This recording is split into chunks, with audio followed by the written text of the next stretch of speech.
दोस्तों नमस्कार, मेरा नाम प्रशांत है और आप देखना शुरू कर चुके हैं आपका अपना खुद का चैनल खुद रंग। बहुजन समाज पार्टी अब अपने पुराने तौर तरीके से निकलने के लिए उसने काम शुरू कर दिया है। आज के इस वीडियो में बहुजन समाज पार्टी में आने वाले 1 से 2 महीनों में क्या कुछ होने वाला है, क्या कुछ होने की संभावनाएं हैं, उस पर चर्चा करेंगे।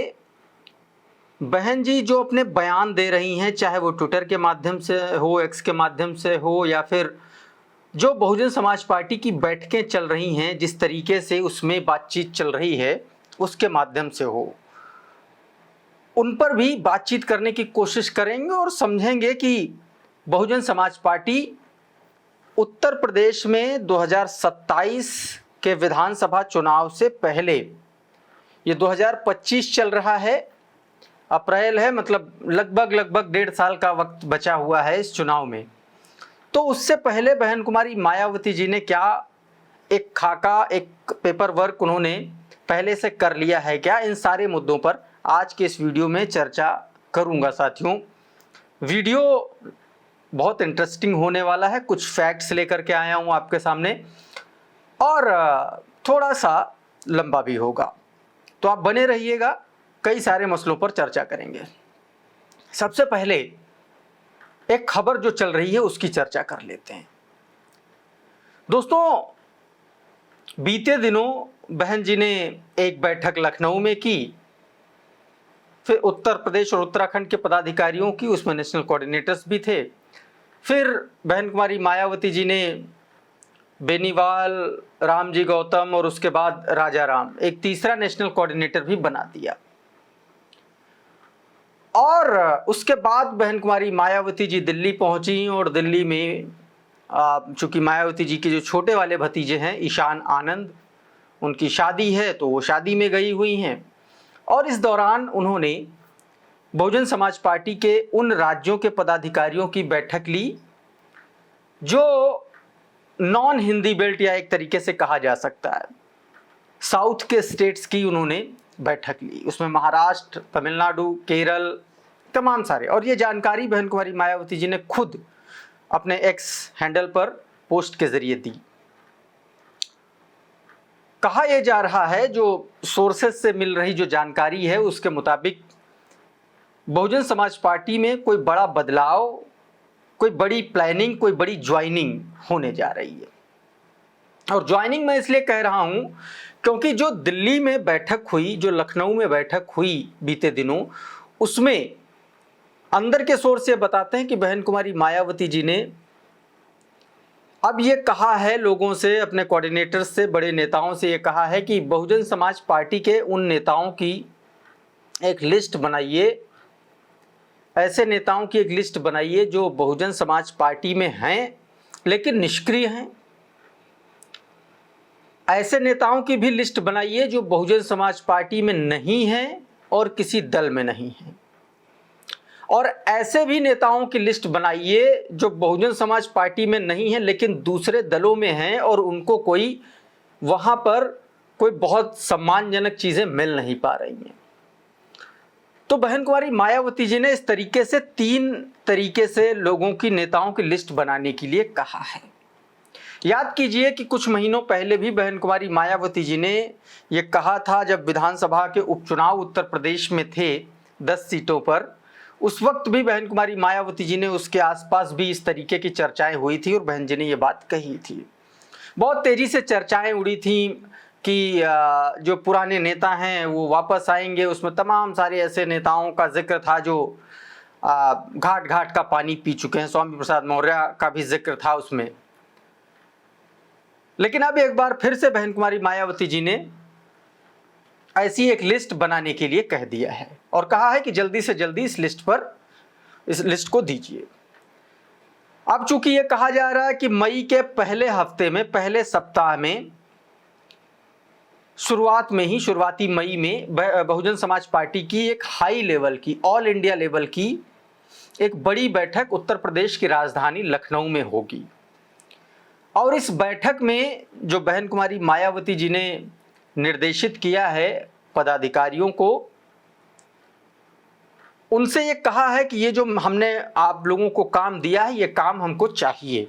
और एक बात बहुत जो अमूमन बहन कुमारी मायावती जी इस तरीके की बातें नहीं कहती थी, और उन्होंने सीधे तौर पर कहा कि 2027 में सरकार बहुजन समाज पार्टी की बनानी है और इसके लिए आप लोग मेंटली प्रिपेयर हो जाइए, मेंटली प्रिपेयर रहिए और काम उस तरीके से शुरू करिए। और सरकार अकेले दम पर बनानी है, ये भी चर्चाएं, ये भी बात कह रही हैं बहन कुमारी मायावती जी। इसका मतलब ये है कि गठबंधन की जो बातें हैं, गठबंधन की जो कयास हैं, वो हाल फिलहाल में बहन कुमारी मायावती जी रिवील नहीं करने जा रही हैं। अगर होगा भी तो उन्होंने अभी कुछ नहीं कहा है। इसीलिए उन्होंने ये कहा कि अपने दम पर चुनाव लड़ेंगे और जीतेंगे, उस लेवल की तैयारी कीजिए। दोस्तों, चूंकि उत्तर प्रदेश में जिस तरीके से ये सियासत चल रही है, चाहे वो समाजवादी पार्टी की बात कर लें, जब मैं कह रहा हूं कि सियासत चल रही है तो उसका सीधा सीधा मतलब ये है, सीधा सीधा उसका मीनिंग ये है कि उत्तर प्रदेश में खास तौर पर अनुसूचित जाति जनजाति समूह और ओबीसी और मुस्लिम्स, ये तीन जो जातीय समूह हैं, इनके इर्द गिर्द ही उत्तर प्रदेश का चुनाव होने जा रहा है। और इस बात की तस्दीक आप ऐसे भी कर सकते हैं कि राणा सांगा का विवाद और समाजवादी पार्टी के सांसद रामजी लाल सुमन का बयान और उस पर अखिलेश यादव के आगरा का दौरा हो चाहे प्रयागराज का दौरा हो, इन दौरों ने यह बता दिया है कि समाजवादी पार्टी कहीं ना कहीं इसी के इर्द गिर्द है। और बहुजन समाज पार्टी की सुप्रीमो मायावती जी समानांतर तरीके से भारतीय जनता पार्टी, कांग्रेस पार्टी और समाजवादी पार्टी, तीनों दलों को वो बारी बारी एक एक करके निशाने पर ले रही हैं। और खास तौर पर दलित, शोषित, वंचित और अल्पसंख्यक समाज पर होने वाले अत्याचार और उनके खिलाफ होने वाली ज्यादतियों को लेकर के, मुसलमानों को लेकर के वो लंबे समय से लिख रही हैं। वक्फ बिल का जितना सटीक तरीके से, जितना खुलकर विरोध बहन कुमारी मायावती जी ने किया है, उतना खुल करके विरोध किसी दल ने नहीं किया विपक्ष के। यह बताता है कि बहुजन समाज पार्टी की सुप्रीमो मायावती जी एक बार फिर से बहुजन समाज पार्टी को उसी एक समूह की तरह बनाना चाहती हैं जो उन्होंने 2007 में बना करके तैयार किया था। एक ऐसा समुच्चय उन्होंने बनाया था जिसमें सर्व समाज की बात हो रही थी।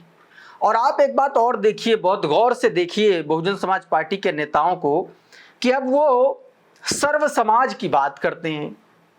वो दलित, शोषित, वंचित वर्गों की प्राथमिकताओं को सबसे आगे अपनी आइडियोलॉजी को रखते हुए ये भी कहते हैं कि न्याय पसंद ब्राह्मण, क्षत्रिय, वैश्य, शूद्र, सारे के सारे वर्ग के लोग, जातीय समूह के लोग, बहुजन समाज पार्टी उनको साथ लेकर के चलेगी। तो इसका सीधा सीधा मतलब ये है कि अगर अखिलेश यादव, कांग्रेस पार्टी, ये जो दल हैं, अगर किसी भी तरीके से सेंध लगाने की कोशिश कर रहे हैं तो उनको उससे रोका जाए। और उससे रोका ऐसे जा सकता है कि जिन लोगों को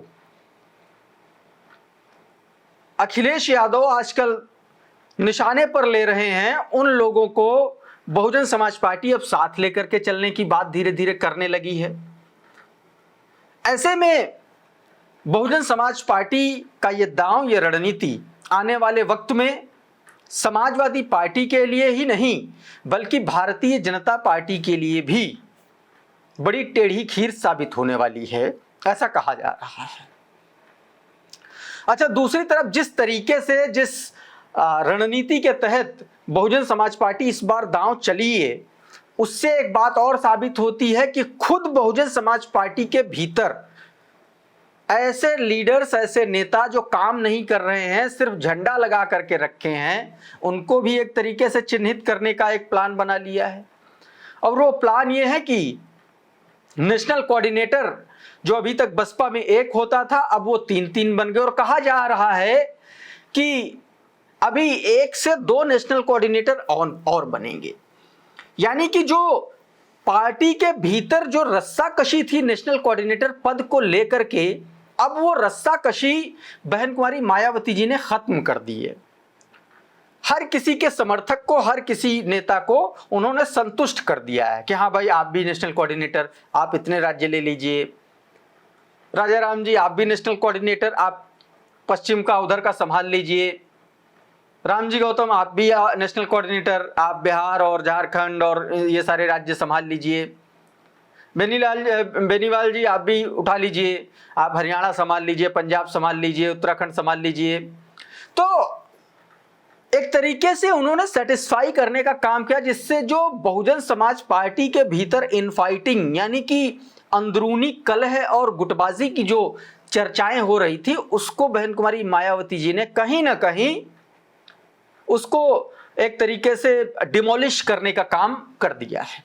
एक पद भी और खाली है, तो कहा ऐसा जा रहा है कि अभी कम से कम एक और नेशनल कोऑर्डिनेटर बनेगा, तो उत्तर दक्षिण पूर्व पश्चिम एक एक नेशनल कोऑर्डिनेटर हो जाएगा।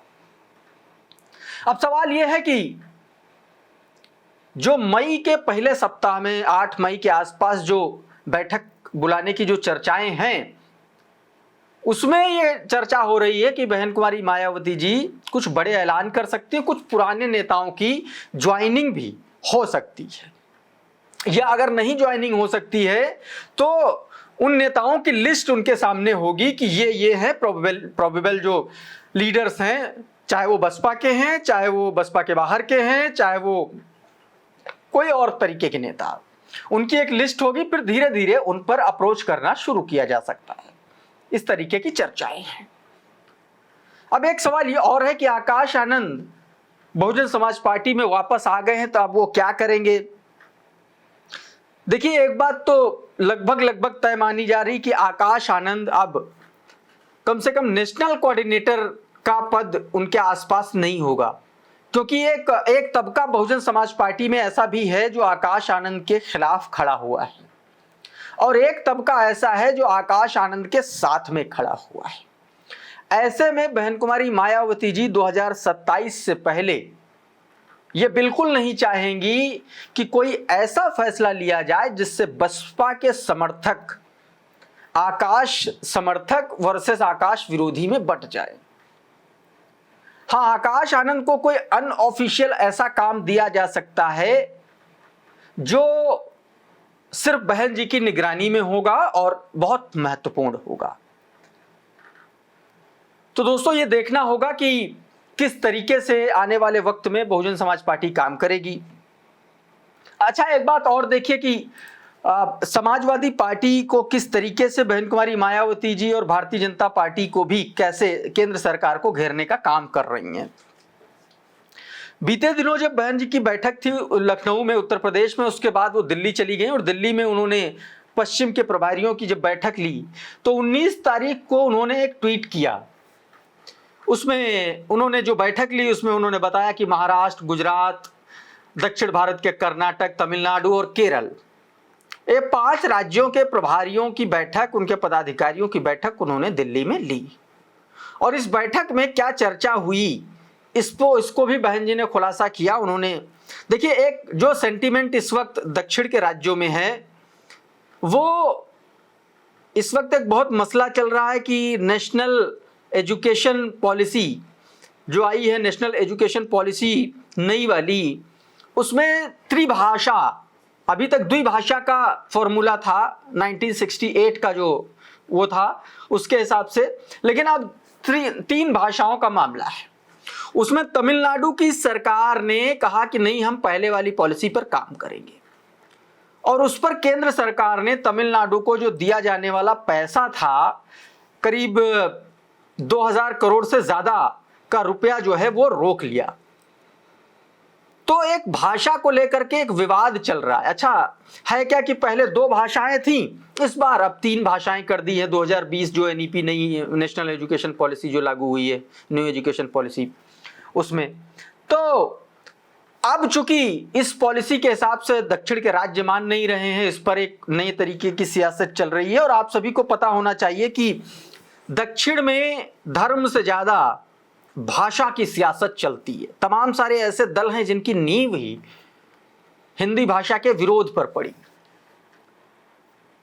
तो बहुजन समाज पार्टी और बहन कुमारी मायावती जी को यह पता है कि किस स्टेट के लिए क्या बोलना है, तो उन्होंने एक ट्वीट किया और जिसके जरिए उन्होंने केंद्र सरकार पर जोरदार निशाना साधा। उन्होंने कहा कि भाई हमने बैठक ली है और बैठक में पार्टी का जो जनाधार है दक्षिण में, उस पर बनाने पर चर्चा हुई है। तन मन धन से कार्यकर्ताओं को जुटे रहने के लिए निर्देशित कर दिया गया है, जो हमेशा कहा जाता। लेकिन आगे उन्होंने जिन मुद्दों को लेकर के आने वाले चुनाव में, आने वाले इलेक्शंस में बसपा काम करेगी, उसमें जातिगत जनगणना एक प्रमुख मुद्दा होगा और उसके हिसाब से सीटों का आवंटन किया जाए, ये मांग होगी, बसपा के प्रमुख एजेंडों में से एक होगी। और दूसरा जो नई शिक्षा नीति है, न्यू एजुकेशन पॉलिसी 2020, उसमें जो भाषा थोपने का जो फैसला है उसका उन्होंने विरोध कर दिया है। और साथ में उन्होंने इस न्यू एजुकेशन पॉलिसी को गरीब गुरबे से, दलित शोषित वंचित समाज से जोड़ दिया है। ऐसे में एक दांव उन्होंने दक्षिण के उस न्यू एजुकेशन पॉलिसी को देखते देखते उत्तर से भी जोड़ने का काम किया और बताया कि सरकारी स्कूलों में जो दलित शोषित वंचित और आदिवासी समाज के जो बच्चे हैं, पिछड़े वर्ग के जो बच्चे हैं, वो कैसे उनकी बुनियादी शिक्षा, उनकी जो बुनियादी शिक्षा है कैसे उनको मुकम्मल नहीं हो पा रही है, उनको अंग्रेजी से दूर रखा जा रहा, अंग्रेजी नहीं सीख पा रहे हैं। और इस बीच नफरत बढ़ाने के लिए हिंदी को थोपने का काम वहां किया जा रहा।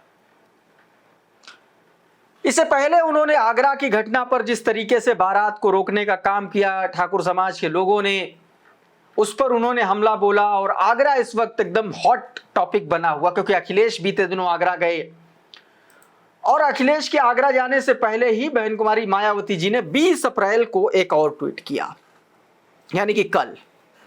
बहन जी ने उस ट्वीट में सीधे तौर पर समाजवादी पार्टी को निशाने पर लिया। वो समाजवादी पार्टी जिसने प्रमोशन में आरक्षण का बिल फाड़ा, जिसने बहुजन समाज के जो गुरुओं के नाम पर जो नाम रखा गया था उत्तर प्रदेश में जिलों का, उन जिलों का नाम बदलने का काम किया, जिसने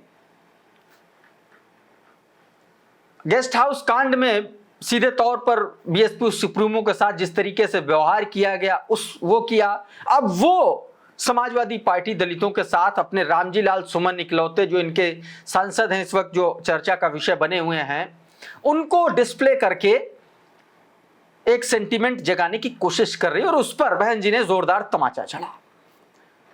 बीते दिन बहन जी ने इस पर ट्वीट करते हुए सीधे तौर पर लिखा कि कांग्रेस भाजपा आदि की तरह सपा भी बहुजनों में से, खासकर दलितों को इनका संवैधानिक हक देकर इनका वास्तविक हित, कल्याण और उत्थान करना तो दूर, इनकी गरीबी, जातिवादी शोषण व अन्याय, अत्याचार आदि खत्म करने के प्रति कोई सहानुभूति और इच्छा शक्ति है नहीं, जिसके कारण वे लोग मुख्य धारा से कोसों दूर हैं। ये बात उन्होंने साफ कर दी। और आगे तो वही पूरा सब कुछ याद दिला दिया बहन कुमारी मायावती जी ने। 2 जून जानलेवा हमला, फिर प्रमोशन में आरक्षण का बिल फाड़ना, फिर संतों, गुरुओं और महापुरुषों के नाम पर जो जिलों का नाम रखा गया था उनके नाम बदल देना, पार्कों का नाम बदल देना, ये सब कुछ उन्होंने बताया। तो कुल मिलाकर के कहना सिर्फ यह है कि बहुजन समाज पार्टी 2012 के बाद से आप देखेंगे और 2024 तक जिस तरीके से वो चुनाव लड़ी, जिस पोजीशन में वो रही, जिस तरीके से वो राजनीति करती रही, उन तरीकों से इतर हटके थोड़ा सा ऊपर उठ के अब बहुजन समाज पार्टी में वो सक्रियता नजर आ रही। तो ये देखना होगा कि आने वाली जो मई के पहले सप्ताह में बहन जी लखनऊ में बैठक लेने वाली हैं, उसमें क्या कुछ निकल के आता है। लेकिन एक बात तय है कि बसपा उत्तर प्रदेश में मजबूती के साथ चुनाव लड़ने जा रही है दोस्तों। बहरहाल इस वीडियो में इतना ही। बहुत बहुत शुक्रिया, बहुत बहुत धन्यवाद। आप जुड़े रहिए आपके अपने खुद के चैनल खुद रंग के साथ। नमस्कार।